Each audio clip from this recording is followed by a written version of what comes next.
I was, very much so. Back in the day, I grew up watching the Texas wrestling. Was born in Texas down there, moved to Colorado. Then we got a chance to see the AWA, and from there and stuff. I was like, hey, I'm liking this. So you're a big fan growing up, obviously. You watched AWA and stuff like that. Now, is this something you always want to do? Did you always want to become a professional wrestler? Yes, I did. I believe it wasn't always a professional wrestler. My first love was professional football, American football, NFL. I wanted to play that, and when I dropped the free agent at that given point in time, that's when I decided to go into wrestling.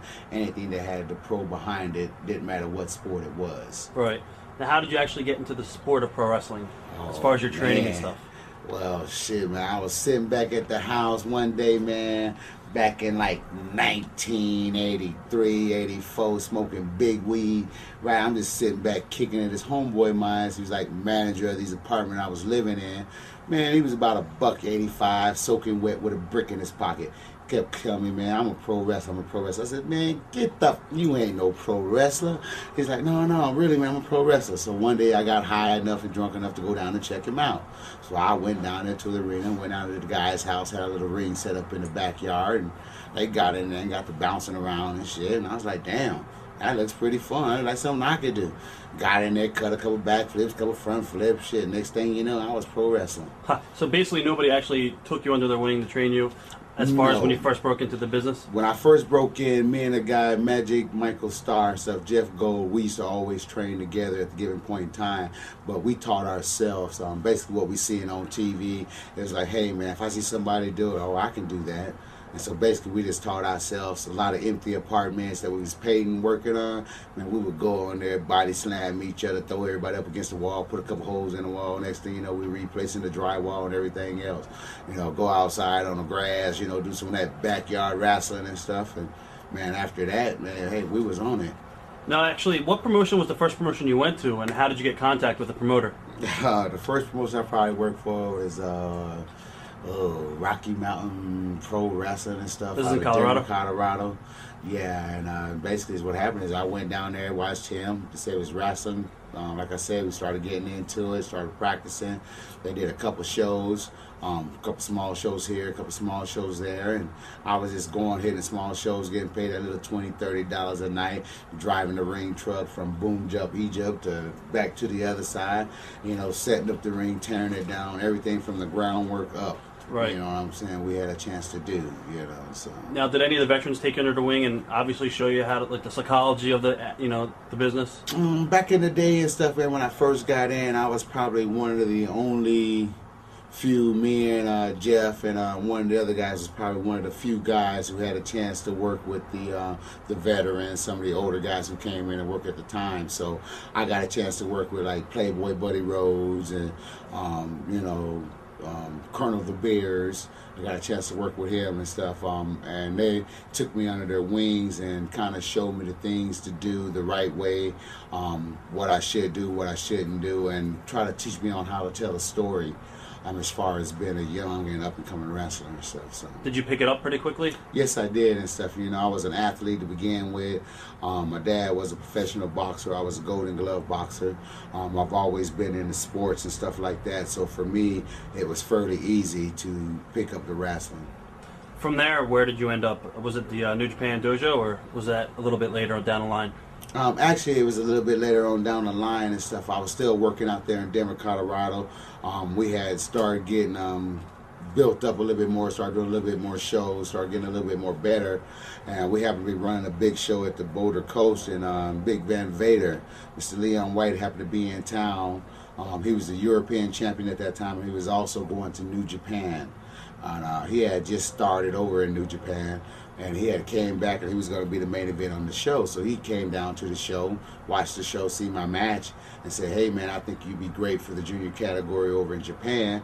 The next thing you know, man, we was talking, we become friends.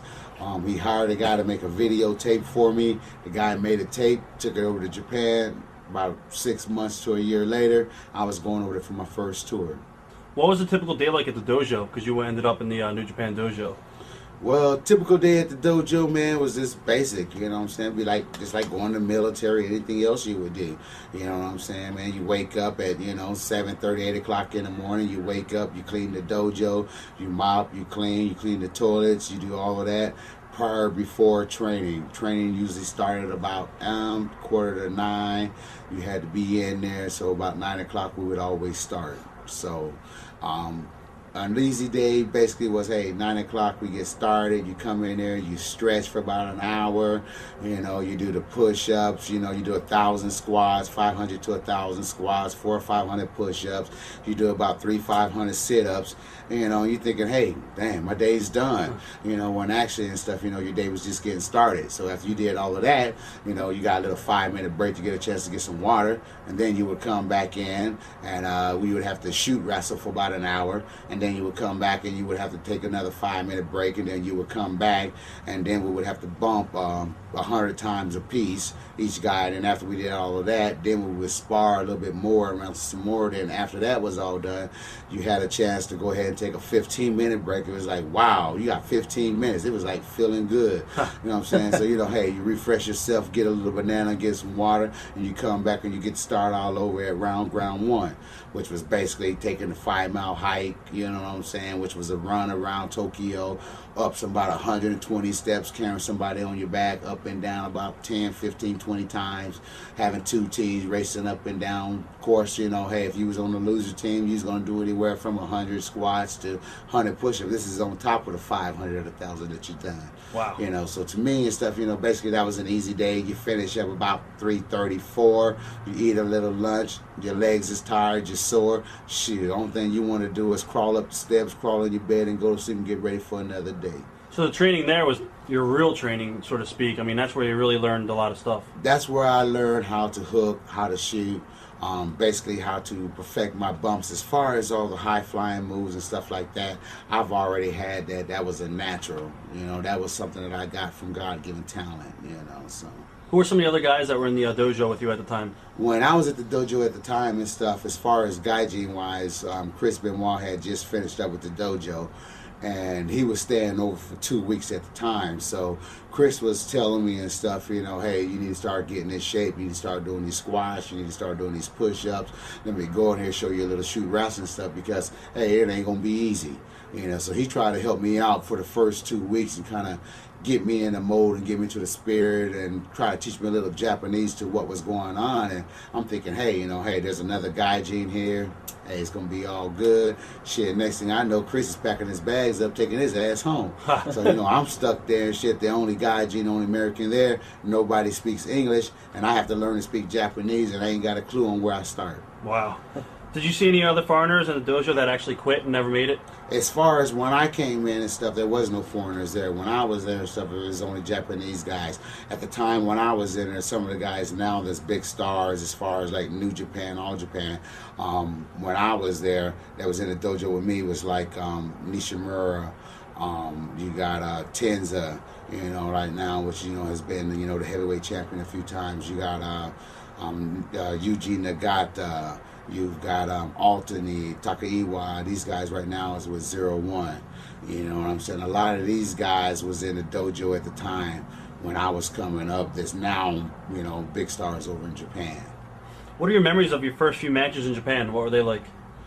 They was like getting the shit kicked out of me from one ring, corner post, to the other side of the corner post, and back again. You know what I'm saying? The bottom line was and shit is like, hey, you got to snap down. You got to get it on. And I got in there, man. I was on, my first time over there was on a 3-week tour, and it was a junior tournament. So when I came in, I was a high flyer. I'm a street fighter. I'm like, hey, fuck it. Hey, I can handle my own. Was that the Super Junior tournament? Yes, it was. The very first I was in and stuff. So when I went over there and I got into it, I realized, like, damn, I got to looking around. I looked to my right. I looked to my left. Shit. Looked in front of me, and I was like, damn, here I am, 200 pounds, and I'm the smallest mother here in the dojo. I said, I'm going to have to scrap to get mine. So then after that point on, it's like, hey, turn it up. You know what I'm saying? We either going to wrestle or we going to fight. You know what I'm saying? So from that point on, I just had to work a little bit harder because these guys had already had a few years advantage on me as far as working the junior tournaments. But as far as for me, it wasn't nothing but a thing to catch up and keep going on strong.